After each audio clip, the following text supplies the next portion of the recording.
Hi, and welcome to another episode of About the Authors TV. I'm your host, Jake Brown. When a million people read your debut novel, as they did with Damaged, the first book in the best-selling Kate Lang series that followed, including Defensible, Tattooed, Exploited, and most recently Inflicted, series creator Pamela Callow is here to tell us about it all today. Pam, we're so happy to have you on the show. Let's go ahead and introduce viewers to Kate Lang. When did you first meet her in your own imagination? Well, some of Kate is really my alter ego. It's a bit of what would it what would have happened if I had been uh, single and in this situation. Because really, where Kate came from was a question that I had because I read a lot. I'm a news junkie. I read a lot of news, and then I also, had read a lot of mysteries and thrillers, and so I really had always I always put myself in my character's shoes, just like every reader does. And I really wondered, what would I do in that situation? So that's really where Kate came from. So I made her because I have, worked in, I thought it was interesting to explore the dynamics for a professional woman working in the sort of high stakes blue chip corporate environment because that's been my experience. So I wrote from my experience, um, and then I just wanted her to be a character. One of the really key things I wanted was a character who didn't have the criminal investigative skills or the team or the technology. I really wanted it to be somebody like just like many readers like I was, who wanted to try to figure it out or would challenge myself to what would it be like in that situation. So that's really where Kate came from. And so I made her just like an ordinary woman who had her challenges. She's got a house she's fixing up. She's, worried about how she can afford to pay for her plumbing. She's starting out in her life, and that's what a lot of people face. So that was sort of the Kate origin story. I would usually start out asking what authors you read as a kid. I'm curious what books you were reading as an adult leading into writing Kate Lang. Oh my gosh. All right. So specifically in the genre, I think at the time when I decided I wanted to write mystery, I actually was reading Elizabeth George, her Inspector Lynley series, which I really enjoyed. Um, I mean, honestly, none of them were sort of modeled on the style of the authors because it, I didn't end up writing a mystery. So I also, oh my goodness, there's a few other mystery authors that were really more fun and lighthearted that I also really enjoyed and I read. I think for me it was the puzzle, and then I inserted my own background into it. When I did decide to try my hand at writing one, I read every best-selling thriller that was out there. I actually love Ken Follett. Pillars of the Earth. I mean, he's just written some great books. I've read Le Carre, some of the real masters. And I just looked at the engine behind the story just to really get an idea of why did it make me turn the pages the way it did?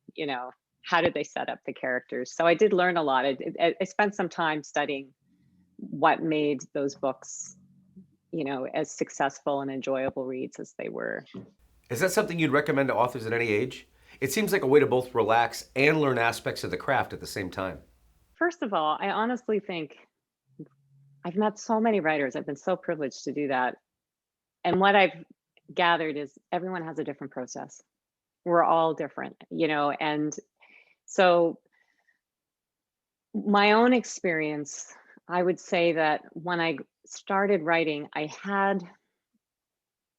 think I read so much. I mean, I was a bookworm from the minute I could read a book. It forced my love of reading books forced me to learn to read. Like I was so impatient for the joy of reading a book.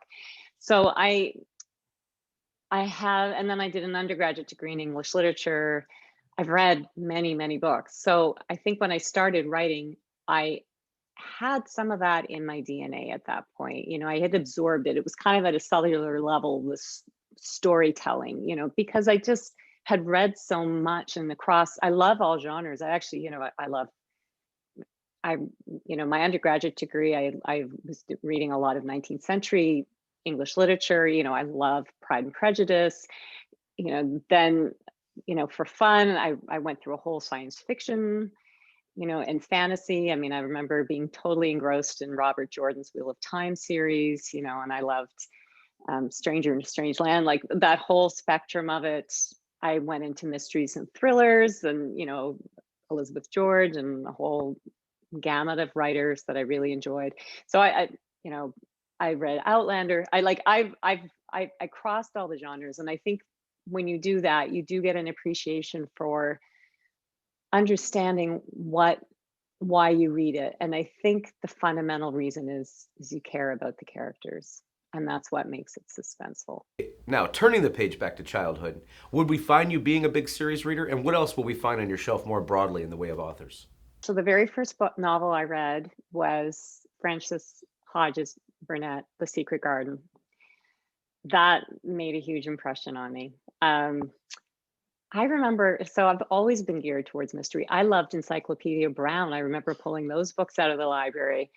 My dad was British, and we had friends from Britain who supplied me with an endless supply of Enid Blyton books. And I loved the Secret Seven and the Famous Five, which again has that element of intrigue and suspense. I think it's always been something that I've been attracted to.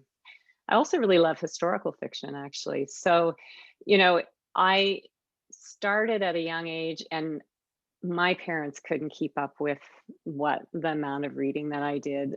We were really fortunate where we lived. We had a bookmobile that came every 2 weeks, every Friday afternoon. My mother knew that she would find me lying on the floor, not even just at the bookmobile, lying on the floor in the bookmobile, which was not very big, reading a book. I knew the librarians there. They always had books for me. I mean, it was really a lovely, I have a real fondness in my heart for public libraries. Well, they had those in the UK for a lot of the British authors we've spoken to. How often did they roll around through the neighborhoods up in Canada? Well, I was really young, so I'm trying to remember what it looked like, but I'm kind of having the impression it was a trailer. And yeah, so what they did is they had bookshelves. They had a cab on the front, I guess, where there there would be two librarians who, a clerk and a librarian or whatever, who manned it, and they rotated the books. So they kept, this sort of stream of books going through. And in fact, one of my first jobs working part-time was at a public library. And I loved it because I got to see all the new books coming in. My most favorite job was actually, when you used to stick the little envelope, the little pockets in the back of the books. I used to love doing that because then I could read the back cover copy and figure out if I wanted to borrow it. So yeah, I almost became a librarian. I mean, I have a very, very um, deep relationship with books. So. I imagine working in the library as a teenager, one of the perks was getting to read books on your downtime. Well, actually, no, you couldn't read. It was always busy. Okay. You were either, it's the whole process of shelving them, actually, like tracking them, putting them back on the shelves, checking them out. It's a real business. Oh yeah, I mean, and that's the beauty of it. Honestly, it constantly keeps books flowing for people, material flowing, and it was interesting for me because I saw how many different kinds of readers there are in the world, and what people like to read, and maybe I would see books I would never have thought of picking up myself. So it was a great experience. I understand. How did that bookshelf broaden once you got to college? A lot of my reading was for school, so I'm trying to remember what else I would have read. I think I just read a lot of genre fiction. I do remember going off into science fiction at some point, and then historical fiction was a big one at that time. And as I went through my university years, because my undergraduate degree was in English literature, so I had to read a lot for that degree. And then when I was in law school, I do remember, or when I was doing my master's, I remember reading Donna Tartt's book. Have you ever read? Oh my gosh. The Secret History. I was obsessed with it, and I recommend it to everybody. It's a brilliant book. It's set in a some kind of New England college, fictional college, and with this group of young university students, and a murder occurs. And I just, oh no, it's great. That book was fantastic. It's one of my top 5. And I'm trying to remember some of the other ones. Well, like John Irving, I loved A Prayer for Owen Meany is probably one of the only books that I laughed out loud many times. And then when I reread it, I still laughed. And that's a real talent. And that's character. That's all character. Was your decision to go into law before becoming an author one of practicality? I'll tell you the story, my journey to law school. So I was very young when I went to law school. And because I was young when I went to university. And basically, I graduated with my English degree, and I'm a very practical person. It's like, what am I going to do with it? I really wanted to be a writer then. But I was 20 or 21 and I was scared. I didn't know what I would write about. I wanted to be in a program. I wanted professors to help me through the process. And we didn't have a creative writing program we do now, but when I was there at the university I was attending, they didn't have it. And so, I was like, okay, well, I'm going to go to professional school. What are my options? Well, medical school, I don't have all the science. I'm not an engineer. I'm not a dentist. So that leaves law. It's the power of words. And I had always been interested in criminal justice. It was something that I actually when I did my English literature degree, I did sociology and criminal justice on the side. So it was a good marrying of my interests. But I didn't know any lawyers. I didn't know the practice of law. And I remember when I went to law school, I remember buying all my books, and you just get where I attended, they actually provided books that they created themselves, that you'd purchase with all the legislation that you needed to read for your first year, all the acts, everything that you needed per course. And if you read legislation and you're not reading it for a purpose, it's incredibly dull. I bet. And so I remember reading this book, and I looking at this book thinking, oh my God, I'm never going to read that. And then like a week later, I'm reading legislation, and it's sort of, but law school was the best training for me. It was the best training for my mind. It was really the best training to be a thriller writer. And I'm not surprised when I go to Thriller Fest, with the International Thriller Writers Association. I've met many lawyers or people in the criminal justice system who write now in thrillers. But I think one of the reasons why it's such good training, there's a real logic to it. And it really, and the other side of it is that when you study law and you read the legislation and you see those written words, and it seems like this very, very, very structured thing, you realize how much gray there is between it when you start reading the cases. And that really did inspire me for my work, is looking at that gray between the black and white. Like, I think that's a fascinating area to examine. So that has been part of my work. How far before Damaged was published did you begin work on it? So my first book wasn't Damaged. I have an unpublished book that's actually a time travel historical about a lawyer that goes back into the 19th century. It actually won a lot of contests, and it landed with an agent in New York. It landed with a publisher, with an editor who loved it. They took it to acquisitions.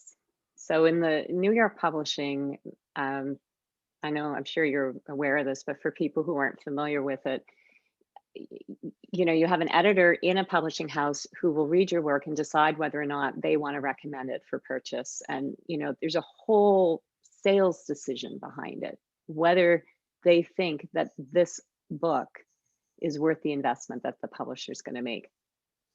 And she felt that. And she sent it to acquisitions. And I was one of the few people who apparently gets rejected by acquisitions, because apparently it doesn't happen very often. So the book wasn't published. The publisher decided that, I don't know, they just rejected. I think they wanted something else. And I haven't published it yet, but it's a book that I will eventually publish, and go back to, because a lot of people who had read it really loved the book. So that was my first book. But it's a historical novel, and historical novels, the research, creating that series world requires a tremendous amount of research. And so I had started writing the sequel to it, excuse me, while it was in the acquisitions process. And when it was rejected, I thought, you know what, I'm not sure I want to write a sequel to a book that isn't being published. So I decided that my other interest was writing mystery, and that's when I sat down to write Damage. So I was a little bit more experienced as a writer. I had gotten through those first growing pains where you think as a writer you should put everything in the kitchen sink in your first book, and you start realizing that you don't need to write everything you want to say in one book. And so when I wrote Damaged, it was a much more organized, streamlined structure. It took me, but I had young kids at the time. It took me probably about, I don't know, a year and a half to complete the manuscript and revise it and get it ready for publication. And then it started going out to publishers. And at the same time, I attended a conference in Surrey, British Columbia, and it was for multi-genre authors. So while Damaged was out with publishers, I had already learned this lesson about writing the sequel before you sell the book.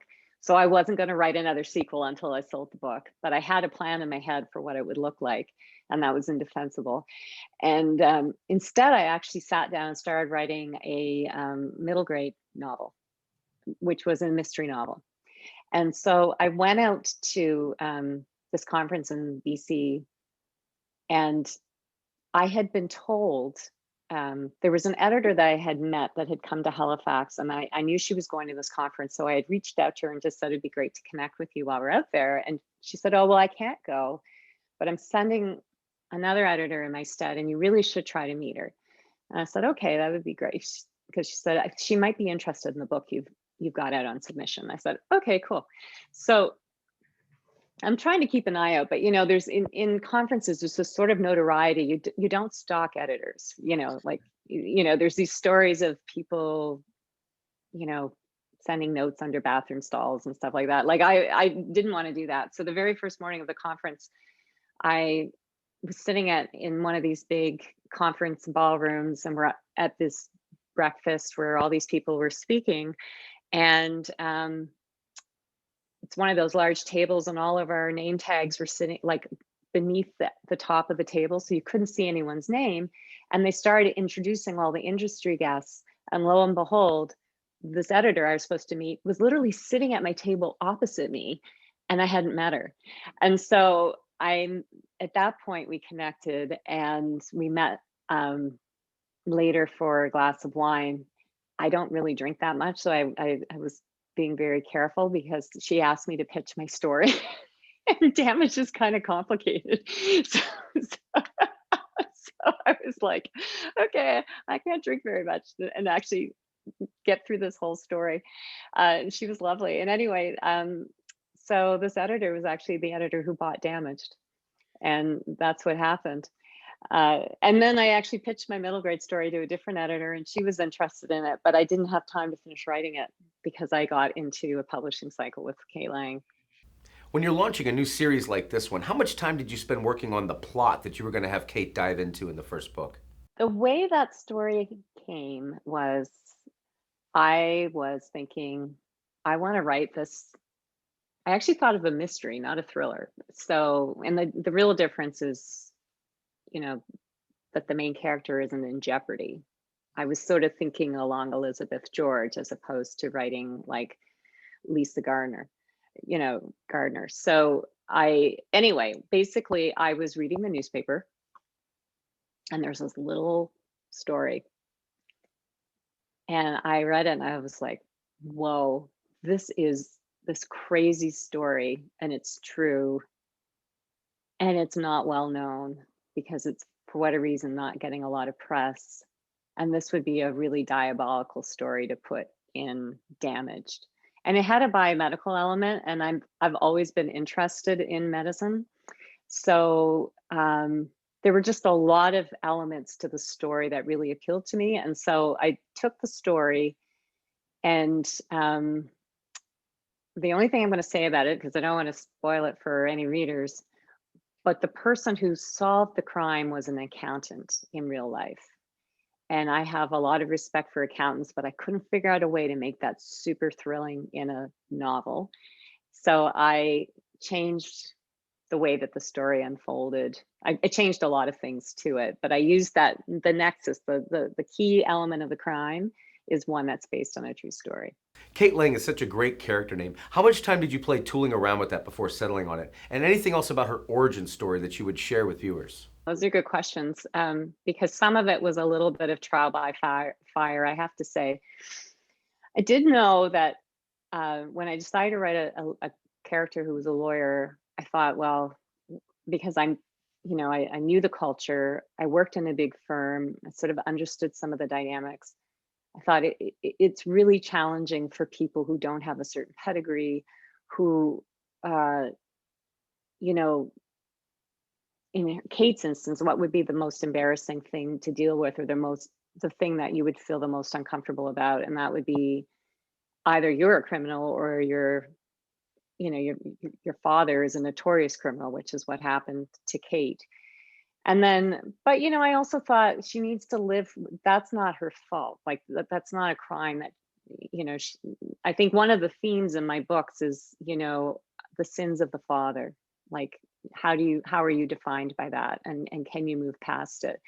But for Kate, she also has the fallout of the sins of her father is something happened to her, and she did something that it has haunted her. And this is this car accident with her sister. So it's like tragedy upon tragedy. And I think people relate to that, because that can happen. There's all these unintended consequences of one act. And I thought it was an interesting thing to do, to show it in somebody who is representing justice, in that sense. They are the face of it. They are the people who help other people or steer them in other ways. So that is kind of how I came up with Kate. The name Kate, it's interesting because I realized for myself as a writer, I tend to stay away from names that are too complicated. I also felt it was a name that was fairly universal in other languages. And it's simple, Kate Lang, you mean as a yeah, but even just the first name, I usually come up with my first names. I have noticed I have a tendency to have names with A's in them. It's just for whatever reason I do. But it's naming is really important and really challenging for me. Like, I need the name, I need the title, I need the name. It gives me, there's significance to them for me that helps me with when I'm writing. Gives me a world, it gives me a context. So you come up with those typically before you begin a book? Oh yeah. So my writing process, and I'm sure you've heard many, so and this is what it's saying, because I know some people are just, they come up with a character or whatever, and they're able to just put it all on the page, and then they reshape it the way they want to. I'm the opposite. So I write, I would say 70% of my writing occurs before I write the book.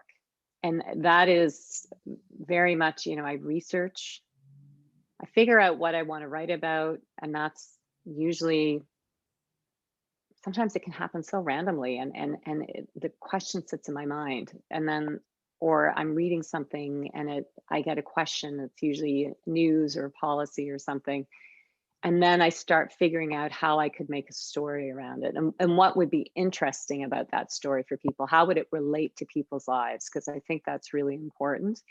And then I start working out who are the players, like who would be involved in this, and what's their story, and what's their world like. So I actually read like memoirs and biographies of people who work in those, all of my books do. Damaged, every single one, I usually end up reading so I can get a voice, I can get a sense of the world that people are living in, because they all live, we all have different bubbles. I'm now using bubble because of COVID, but we all do have different worlds that we inhabit. And when those worlds collide, when those worlds intersect, it's interesting to show those differences. And that's what I try to do. And then I interview people. So I come up with a scenario, I come up with a case, and then I reach out to subject matter experts. So when I wrote Damaged, I really had to rely on the fact that people might want to talk to me, maybe because I was a lawyer, because I didn't really have as many connections at that time. And although I have a few close connections who are prosecutors, and they did help me get in touch with people in the homicide department, which was super helpful. Now I actually have a police detective who who I send everything to, and we go through it, and he takes me through, or he'll put me in touch with people. But for Damaged, I spoke to forensic pathologists and homicide detectives, and then also the forensic investigative services. And in Indefensible, I spoke to psychologists, and I think I even went and spoke to a judge because I had some court cases there, and criminal defense lawyers and prosecutors. I go to court sometimes, I just sit and watch court. So my brother-in-law is actually a Crown prosecutor. He tells me maybe when some of the interesting cases come up, and I go and I watch them. It's a big, for Tattooed, I interviewed a tattoo artist. So everyone wants to murder their boss at some point. Was Randall Barrett an Indefensible based on any real life muse? And what made you want to push Kate out further onto the edge in that second book? It's been interesting is every time I write a book, there's always one character I come up with when I go, oh, I need to write a book about him. So when I wrote Damaged, Randall Barrett was not in the first 100 pages. I wrote the first 100 pages, and then I thought, I'm missing something. There's a dynamic I'm missing here. I need something more. I came up with Randall Barrett, and he's really honestly inspired by so many personalities that I've met in my careers. There's a certain, I think the kind of workplaces that I've worked in attracts a certain type of personality, and I've witnessed it over and over again. And I decided to make him, the kind of man that he's very powerful and very charismatic. And for someone like Kate, it would scare her. So she's attracted to him, but everything that he represents is something that would have a big danger sign on it for her. And so when I wrote Damaged, I really played with the dynamic between them in terms of the power that was there, of him being her boss, her being on probation. He didn't want her there. She had to prove herself. He betrays her, and then he's remorseful. There's like a whole dynamic. There's this unspoken sexual tension there that really nothing ever happens in the book. But I think in a lot of these workplaces, it can be there. That's what I've observed when you just sort of see these sort of interesting dynamics sometimes. So Randall was kind of one of those guys that just leapt off the page to me when I started writing him. I was just like, whoa, okay, you fill the room. So what would you do to someone like Randall? Like, what would be the worst thing with someone like Randall? And it would be, he's a man who defines himself by his success, for better or for worse. It's not a judgment, because a lot of people do. So what happens when you pull that all away from him? What does he have left? And that was the question I was exploring with Indefensible. So even though it's a Kate Lang book, but it's really about Randall's journey, because he has to recognize that what he filled his life with after his marriage ended was something that was not real in a way. Being a lawyer yourself, how much fun is it in your books to set up courtroom scenarios where you say get to stereotype the judge or parody the prosecutor? And how much of that do you really put from your own real life experience into the books? Most writers are like this, is we listen. I'll go to court and I just sit there and I listen. I listen to what people say. I listen to how they say it. I listen to the prosecutors. I listen to, the accused, people who they come from all walks of life. And, and some of it's really sad. Like I find it, kind of heartbreaking sometimes when I sit there. So, excuse me, that's sort of part of where it comes from. Well, really, that is where it comes from. That's probably why I like to go and work in cafes. I don't right now, but I just kind of have my little feelers out. It's sort of. I imagine it's harder to write the antagonist when they're sitting right there at the defense table, or even someone like the butcher in Damaged. For you, what is that process like? Honestly, sometimes I just dub myself the accidental thriller writer, because I honestly am like a really optimistic person. And my kids laugh at me because I honestly cry anytime there's a movie with a dog in it. Like I'm not like it's, and I remember when I was interviewed on TV, I think it was for my second or third book. And the first thing the host said to me was, Pamela Callow, she's not afraid of, and she lists like all these scary scenarios I put in my books. And I'm sitting there, it's like 7 a.m. too. So I was kind of like trying to wake up. And I thought, I'm terrified of all of those things. And then it was like this epiphany for me. It's like, I write about things that terrify me. So, that's kind of where it comes from. And so when I was writing The Body Butcher, so I would say that I don't want to give away too much of the plot of the book, but in general, I one of the really important things for me as a writer is not sensationalizing violence. Like I really write to show the impact of crime on people, like, or just of consequences of actions on people in general. And so the serial killer, I was honestly a little reluctant to do that, because it's kind of not I don't even watch horror movies. So, but basically I decided to write a serial killer because it made sense for the story, and it also actually kind of made sense to explore the impact of a serial killer on a community like Halifax, because we haven't had a serial, knock on wood, but we haven't had a serial killer yet. So it was like, what happens?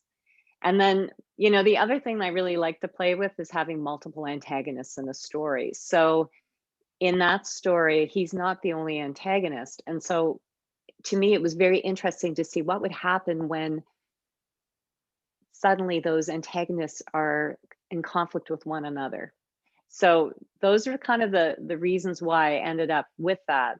Now, to research that character, I read a lot of case reports about serial killers, psychology reports, really tried to understand the traits of psychopathy, and just really get my head into it, and read some first person accounts from serial killers.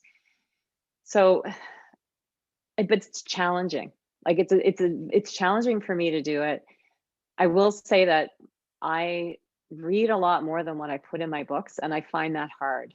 Like I do find it hard to read that kind of material all the time, and so and I don't like to put some of it in there because I don't feel it needs to be in the book. I think it's your taste and sensibility, to be honest. For your and readers, though. Yeah, for my readers, yeah. I mean, there is violence in my books. But I'm writing it not to sensationalize it. I'm writing it to show either what drives people to violence or what the impact of that violence is. And I don't like writing it. So, but I feel like, when you're setting up a story and you put these forces on people, what happens? Like I'm reflecting what I read and see in society. So that is kind of what's there. But I have been always very careful to not sensationalize it. Like describe something for the sake of making a salacious read, because that's just not what I'm trying to achieve. The cover of Damage and all the books in the Kate Lang series are beautiful. They're like paintings. I assume you have a really good back and forth working relationship with the art department of your publisher? Oh, thank you. I know I've been really fortunate with the book covers, and I think my publisher was really smart. They had a fantastic art department. All of the authors published by Mira have really great covers, but my editor was really smart. Like, they tried to brand my covers. So we came up with the idea. It took us probably 2 or 3 days of brainstorming to come up even with the title. So the working title for Damaged was No Man's Land, which actually I still like. But my publisher suggests what they were concerned about is it might get shelved in with war books, which was a legitimate concern. So I agreed with them that changing the title would make sense in that instance. And the process, I'll tell you just really quickly before I tell you what it was like to get the book, is the process to get the cover was kind of funny, because as an author, they get you to fill out this sheet. What do you like? What colors do you like? What don't you like? What kind of image should be on the cover? What kind of image don't you think should be on the cover? This whole thing. Literally everything that I said I didn't think should be on the cover was on the cover. And it was a fantastic cover. So I was like, I should not do cover design because I clearly did not get this. And so when I received the books, it was surreal, I have to say. I mean, it was a long process. You had asked me, and I realized I hadn't answered the question before. The period of time from when I finished the book and then I sold it, it was probably a year from when I finished it to when I sold it. And then I sold it. This is probably around roughly the anniversary of when I first sold my book. It was in like November. And my publisher had its entire list already filled for the next year. And so they decided to hold my book for a summer release because they wanted it to be a summer read. So it was 18 months from when I sold my book to when it was released. And in that period, I was under a contract to write Indefensible. And I wrote Indefensible in about 9 months. It was revised, edited, proofread, sent to print before Damage came out. So I was terrified because I thought, I have no idea if my readers like any of the relationships I set up in Damaged. And now I'm expanding on them. And, so you're writing this book in a vacuum. You have no idea what kind of response the first book has gotten. And that was a bit scary. But when Damage came out, and I live in Halifax, and I was going to, I think, Toronto and then New York. But I was here for my book launch, and I had this fabulous book launch. I had it was just so lovely. I had so many like friends and well-wishers who came out, and it was a really special night for me. And but the funny thing about it is that because of where I live, the bookstores, the major chains, didn't understand that the book would have such a big release. And they thought that I was just, whatever. And they maybe ordered 8 copies of my book in, which is their normal run for a first author. I did not see my book on a single bookshelf for 6 weeks in Halifax because they couldn't get them in fast enough. They kept selling them out because the book had had so much publicity and such a big release, and they weren't prepared for it. So I never had that moment of going in. And then by the summer, they had this beautiful big, they call them dumps in the bookstore, one of those big displays, and the book was there and it looked lovely. But it was kind of ironic that, that big moment that you want to have, I couldn't find my book anywhere. When Indefensible came out, how much fun was it to interact with readers who were, say, fans of Kate and already had a copy of Damage at the signing ready for you to sign along with the new book? It was. I mean, I think for me,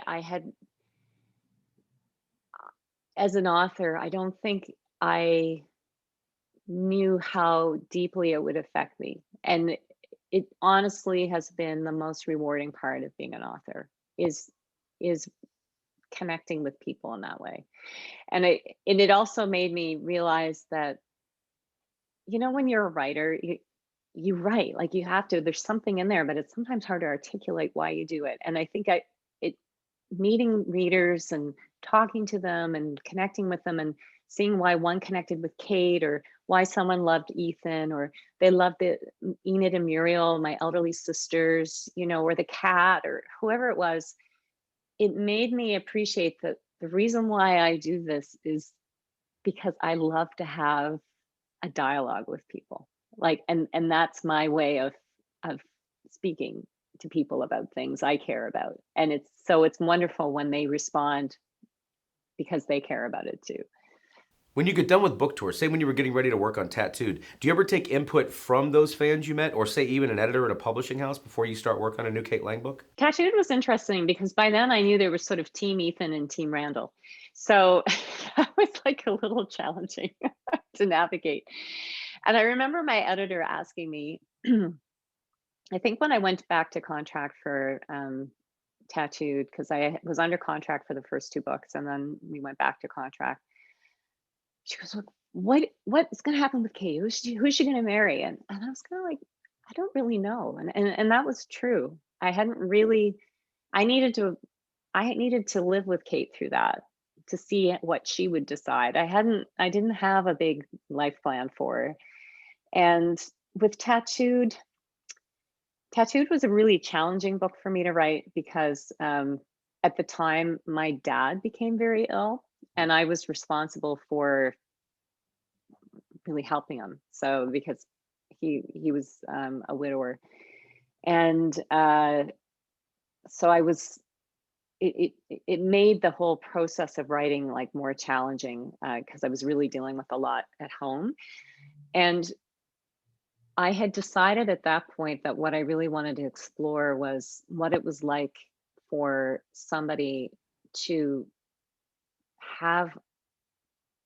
be unable to break a connection with someone that was really unhealthy. And that was this connection that Kenzie, the tattoo artist, had with this old high school boyfriend, John, who was an obsessive stalker, as it turns out, and a violent man. And I hadn't honestly really had an antagonist who couldn't control his, I had a lot of very smart, kind of more controlled. Well, John was smart in the book. It had nothing to do with his intelligence. I should say, like, people who were more controlled than the other ones. I wanted someone who really couldn't control his worst impulses in that way. He wasn't strategic about it, I guess is the word for it. And so, but it actually made it like it was a harder writing process for me, and also because I was taking it back to Kate's sister, and really taking it back to how she would resolve what happened to her sister. So at the end of it, like, I have goosebumps talking about it. I was really happy how it resolved because I felt the journey was satisfying. And I was just kind of interested. I mean, the character of Kenzie Sloan, who's the celebrity tattoo artist in the book, I was just fascinated with the tattoo subculture at the time because I'd go to the beach and I'd see a lot of people wearing, these really interesting tattoos. And I thought that's an interesting subculture. And at the same time, so I created this antagonist who's sort of capable of creating really beautiful art. And I wanted to ask the question, can you create something beautiful and also be evil? Is that possible to coexist? And I don't know if I've answered the question. That's the other thing I like to do. I don't like to really answer the question. I just like to ask the question and have readers come to their own conclusions about it. Kate Lang is definitely a survivor by the fourth book in the series, Exploited. Why do you feel like it was important from book one to then to really put her through some paces? Yeah, she is. She's been put through all her paces. Everyone loves a great vigilante. How much fun did you have writing this particular character for this book? I think the interesting thing with the vigilante is, I write about justice, and what was becoming really apparent was that there were a lot of people who didn't feel that they could get it in the justice system. And at the same time, there was this whole rise of anonymous and, threats to,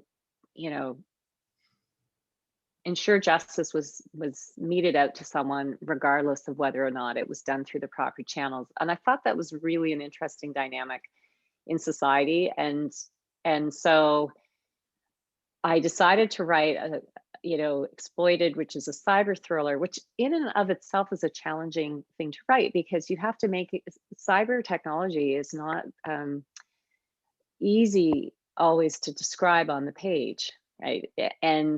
And also just not everybody is as comfortable with the technology. So I was really trying to come up with a way to make it relatable for everyone. And I think what I found was very interesting about researching cyber technology is that it all comes down, that cyber threats usually come down to the individual. And that, by that I mean social engineering. So some of the biggest cyber hacks have been done because tricks have been played on people. And so when I realized that, I thought, okay, this is a really good entry point into writing the story. And what also interested me was this idea that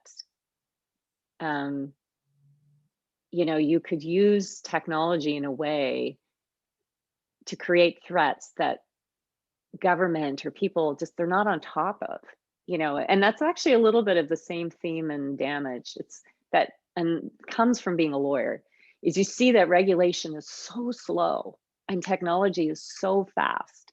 And so it's very hard to keep pace with the law to control all of the bad actors that are behind technology. So that's kind of where that came from. I also thought it was brilliant how you paced it over 36 hours with a ticking clock. Why did that feel right in rhythm for this particular book when you were writing it? The reason why there's a ticking clock is because in this book, I decided to make it a little bit of a go big or go home story. So there's a terrorist threat in it, which is not something I usually write about. And because there's a terrorist threat, it made sense to have a ticking clock, like just to really up the pace. I just thought, I'm just going to put a very, circumscribed period of time, because one of the issues is that that things get discovered, right? There's a lot of smart people working in these jobs. I'm not trying to make any of my characters dumb or incompetent. They're all competent people. I have a lot of respect for a lot, people in all the different parts of these jobs. So I want to portray them accurately. And if they're doing their job well, they should be able to find some of this stuff. So I usually put a very short time frame in my stories. Tell us about Kate's latest return to the page in Inflicted. This is the 5th book in the series. Where did you want her to travel that she hadn't yet? I switched gears in book 4 for Kate. As you know, she goes through this journey in her law career with her relationship with law and justice. And the journey is, she starts off in Damaged, believing that if she's successful in a law firm, she'll be respected. And that's something she craves based on her family background. And if she's respected, she'll be happy. And maybe it didn't work out that way for her. So, in the second book, she's a little more cynical about it. She, as I like to say, she's a celebrity by day for what she survived and Damaged, and a trauma victim at night because she has PTSD. And I thought that was a really interesting angle to explore with Kate. What happens when you confront a serial killer? Like, what happens to people? And I felt it was really important to sort of show that, how it would affect how you live your life. And so moving through Tattooed and Exploited. So in Tattooed, in some ways, there's just a little, there's some, I think she comes to terms a bit with what happened with her sister. So she's in another part of her journey. And I felt that, as you have referred to, like, she's been through a lot and she's been made a victim. And who wants to be a victim? I mean, she was trying to regain her power. And I think it also made her think about her job as a lawyer. And in Tattooed, one of the case that draws her into the crime, they're tangentially connected. And what she was asked to do was try to convince a member of parliament to put forth the assisted suicide law for a woman who's dying of ALS. And that's one of the roles that lawyers have are, as advocates. And so I thought, I think she needs to think about her relationship here, being a victim herself. What would she want to do? She would probably want to help the victims. So in Exploited, she decides to become a Crown prosecutor. In Canada, the way it works is it's actually a government position, and you don't go into private practice, you have to be hired. So there have to be jobs available. So it's very common for prosecutors and defense lawyers to work on both sides of the divide. They go back, it really trains you, because criminal procedure is a really specific area of law. And so I decided that maybe she should pair up with Eddie Bent, and he's a defense lawyer. And that's why, and get some experience. And once again, see justice through another set of eyes. So that's kind of the journey she makes professionally. In Inflicted, she is really defending somebody who has been, I think on the surface would be indefensible. And so she's trying to work her way through it. It's a woman who was accused of killing a baby. And so it's, that's a really hard subject. And at the same time, but just to tell my readers, that's not the trial. This is somebody who served her time for that and then gets accused of something else. So I think for Kate, it's really, at this stage of the journey, she gets a little bit more embroiled in some of the other baggage that her father brought to the table. And so there's a whole other relationship that's going to be explored in the book that hasn't happened in any of the other books.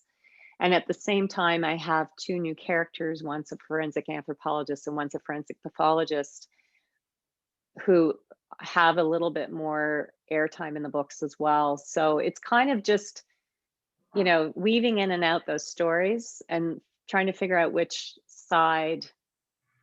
Between Exploited and Inflicted, I actually wrote a novella called The Confidence Man. It was part of a special promotional anthology that I paired up with some other best-selling legal thriller authors. And The Confidence Man is actually the story of Kate's dad when she was in law school. And so I had that family story in my head when I started writing Inflicted. And there's another element that comes out that I can't say anything about, but it really changes the dynamic of Kate's relationship. So I'm having fun researching it and trying to fit all the pieces together. Congratulations on the interest from TV in the series. Tell us about that very naturally arduous process in terms of how it's gone for you. I've gotten a lot of really different versions of the same story from authors in the show. Kate Lang has been a property that has attracted a fair amount of interest.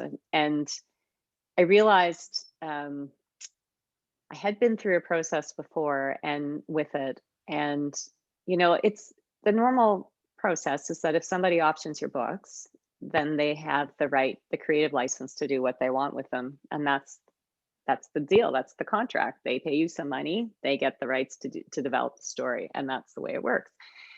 And I decided that I would actually like to be involved in the process, more involved in the process. And in fact, realized that I would have some interest writing for film and television. And what's been interesting about that process for me personally is changing formats for a bit and just trying a different way of storytelling has actually, I've had this massive creative surge of story ideas, which has been really exciting for me. Those are fun. Yeah, it is. It's been, and that was an unexpected benefit. It wasn't what I thought would come from it. So basically what happened is this is kind of the same story of when I went to this conference and met my editor. I went to a conference in LA and for selling scripted projects, which Kate Lang would be, because it's a drama. And I was sitting at a table and met this producer, and we were chatting, excuse me, and she reached out to me a few months later and was interested in optioning the series. And she brought on board another producer who has worked on some incredible shows in Hollywood. And I wrote the script and the treatment.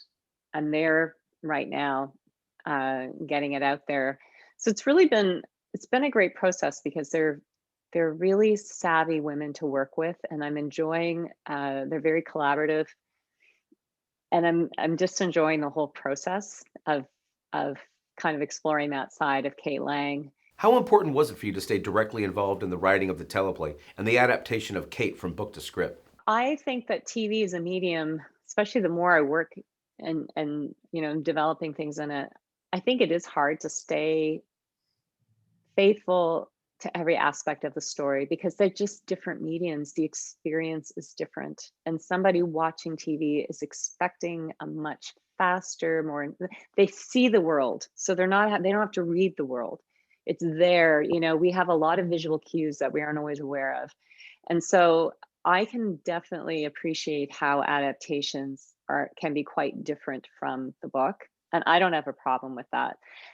The thing that I would like to see as the show moves along is that there's certain elements of Kate's character that I don't want changed because I know that's what readers respond to.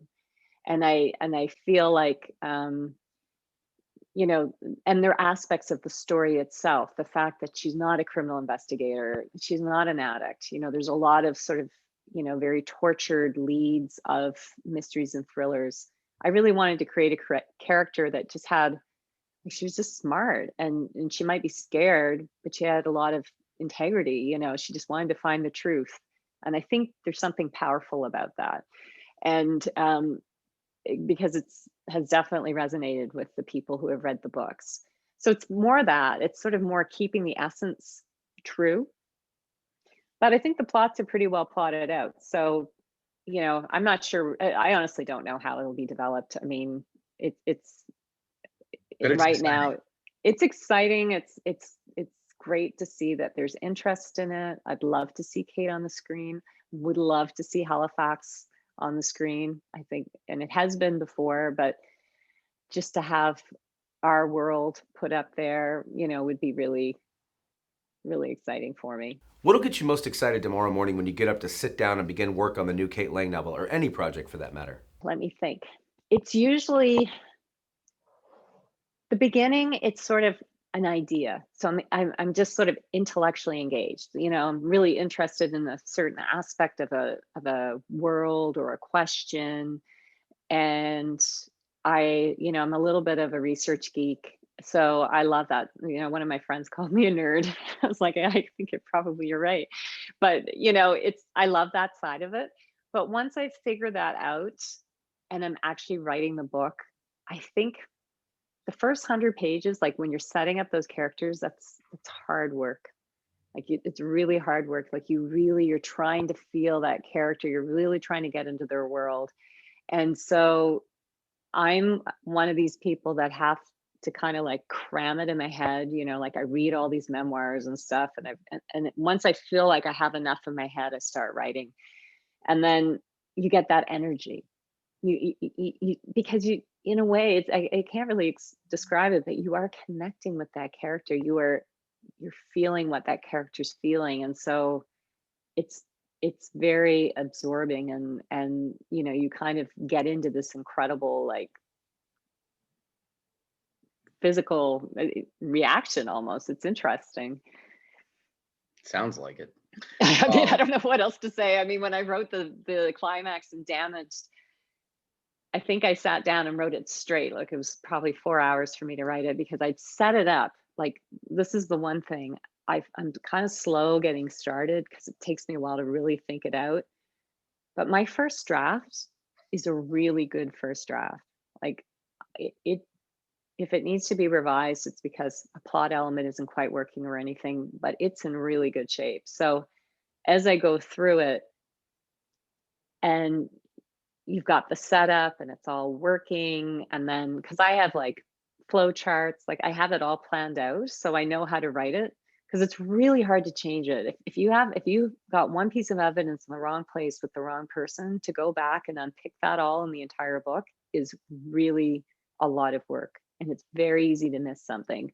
So I like to plan it all in advance, and then so you can kind of just enjoy, I don't want to say enjoy the ride, because it's hard work, it's tiring work, but there is this certain creative flow that happens, and it's and that I think is what excites me when I'm writing it, is you kind of just get like excited. I don't know.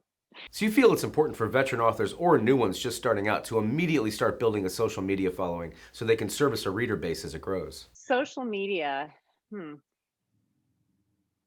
So I think what's great about social media is you can connect with people so easily. And I like that about it. I think what I find challenging about social media is the number of channels.